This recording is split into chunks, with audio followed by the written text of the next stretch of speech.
The Witches was another one of those movies that I didn't watch until doing these videos. Thanks to COVID, it went direct to HBO Max, but back when it was released in 2020, I didn't have HBO Max. I heard some people say they hated it, but I wanted to give this movie a chance given that I am in a more unique position. I have never read the book nor saw the original film from 1990, similar to the BFG, although granted more people actually like that. I wanted to give it a fair chance because I know a lot of people hated Tim Burton's Charlie and the Chocolate Factory because they compared it to the original Gene Wilder version, where that film was trying to be another adaptation instead of a remake. I really like that movie, so I wanted to go into this as unbiased as possible and see how it works as just a film. So, how was it? It's a mixed bag. A young boy who I think is named Charlie Hanson, that's what Wikipedia says, but it's never mentioned in the film, and IMDb just calls him Hero Boy, and the character in the books didn't have a name, but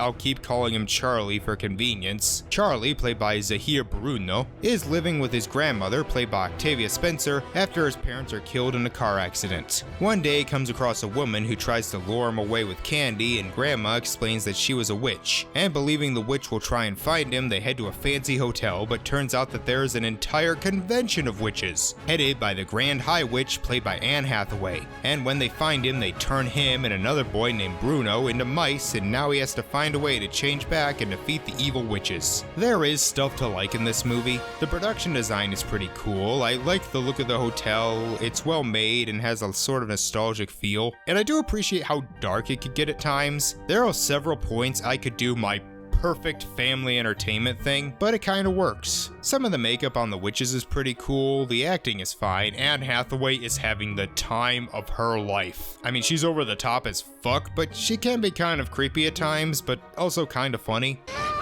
Okay, that's how you wanna play. We'll play the Shakespeare way. One drop.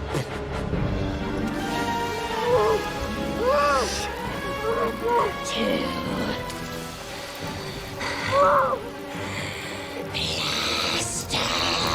I wouldn't call it a great performance, her accent is confusing, but I appreciate the pure mayhem of it. The two kids are pretty good too. Zahir Bruno is pretty solid, both in live action and voiceover. It is weird that Octavia Spencer is playing his grandma. She would have been like 49 when filming this, and she looks younger than she is. I know her and her kid could have had children really young, but like that young, 2 generations in a row. However, she is pretty good in the role, as she usually is. Once they're mice, they do a really good job of making everything look huge since they're so small, and I do like some of the editing. There's some parts where we see something, it quickly pans, and then someone will disappear. There are some pretty funny jokes, and it certainly got an ambitious ending. I do know the book ended similar, and they changed that in the 1990 movie, which pissed off a lot of people, so props for keeping this, again, somewhat closer to the book. But now we get into the stuff that's not very good. By far, the biggest problem is the narration. Older Charlie narrates, so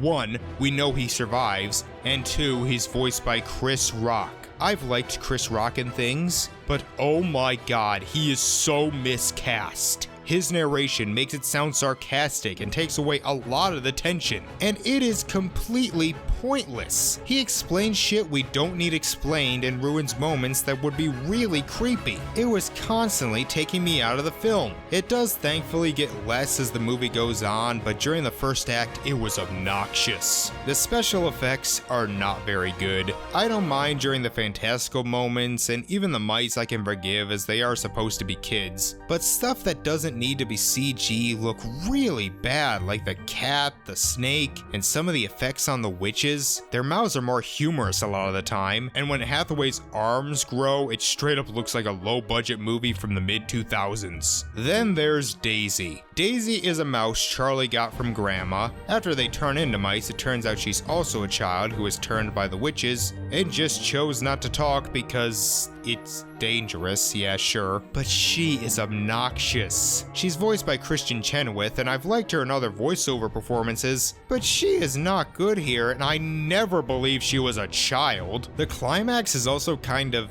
meh. Like, it does not feel very epic. So yeah, this is a very mixed bag. There's some good, there's some bad, and Anne Hathaway just hamming it up. I definitely didn't hate it as much as some did, so take that for what it's worth. Zemeckis co-wrote with Guillermo del Toro of all people, odd as they both would later release a Pinocchio movie a couple years later, and the other guy was Kenya Barris, who created Blackish, but the only other movie he wrote that I've seen is that mediocre Cheaper by the Dozen that Disney did. Anyway, I give it a 5 out of 10. Again, I haven't read the book or saw the original movie. Maybe if I did, I would despise this, but as a film, it's a mixed bag. Not his best, but certainly not his worst either. So tomorrow we wrap up Zemeckis with the most recent of the Disney live-action remakes. See you then.